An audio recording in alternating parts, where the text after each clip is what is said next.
আসসালামু আলাইকুম ওয়া রাহমাতুল্লাহি ওয়া বারাকাতুহু। আলহামদুলিল্লাহ।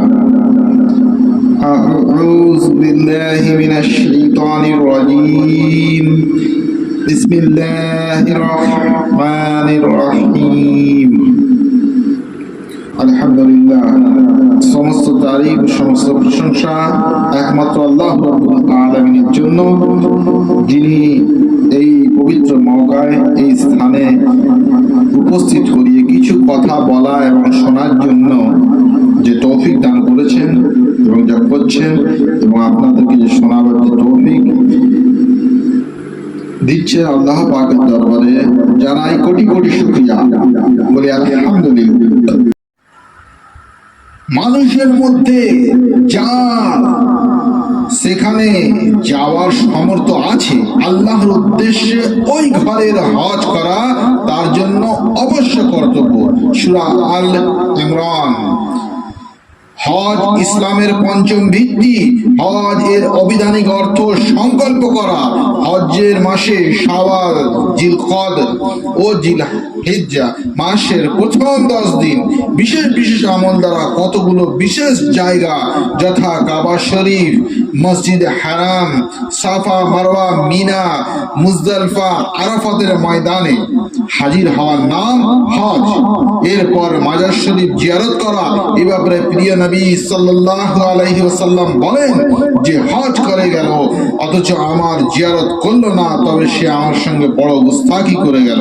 হজ ফরজ হওয়ার জন্য 8টি শর্ত আছে: মুসলিম হওয়া, জ্ঞানপ্রাপ্ত হওয়া, স্বাধীন হওয়া, হজ্জের সময় হওয়া, মধ্যম পন্থা হিসাবে মক্কা শরীফে যাতায়াতের খরচ বহন করার ক্ষমতা থাকা, হজ হতে ফিরে আসা পর্যন্ত পরিবারের খাওয়া দাওয়া থাকার খরচাদি বহন করার ক্ষমতা সম্পন্ন হওয়া, শারীরিক সুস্থতা থাকা।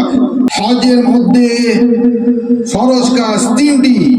1 নম্বর, ইয়ালাম আলাম নামক স্থান বা নিজ মিক্কাত হতে ইহরাম বাঁধা, চাদর ও তাহবান পরিধান করে 8 জিলহজ হজের নিয়ত করা। 2 নম্বর হচ্ছে জিলহজ মাসের 9 তারিখে আরাফাতের ময়দানে অবস্থান করা। 3 নম্বর হচ্ছে 10 জিলহজের ভোর থেকে 12 জিলহজ পর্যন্ত যে কোনো দিন কাবা বাইতুল্লাহ তাওয়াফ করা।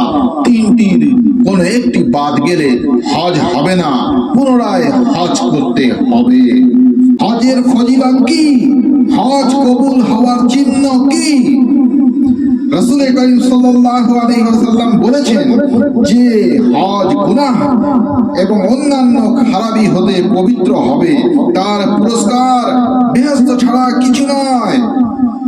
অন্য হাদিসে আছে হজ ও উমরাহ উভয় গুনাহগুলোকে এমন ভাবে দূর করে দেয় যেমন আগুন লোহার মরিচাকে দূর করে দেয়, মিসকাত। অন্য হাদিসে আছে যার নিকট মক্কা শরীফে যাতায়াতের সম্বল থাকা সত্ত্বেও হজ করল না, সে ইহুদি বা খ্রিস্টান হয়ে মরুক, আল্লাহর সঙ্গে তার কোনো সম্বন্ধ নেই।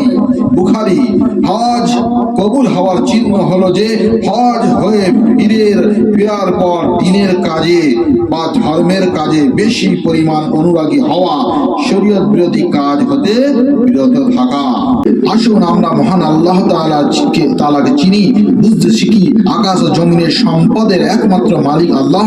আল্লাহ তাআলার হাতেই আমার জীবনের সকল কল্যাণ অকল্যাণ, কল্যাণ অকল্যাণ, সুস্থতা অসুস্থতা, মান সম্মান। সুতরাং তাকে না মেনে আমাদের কোনো উপায় নাই।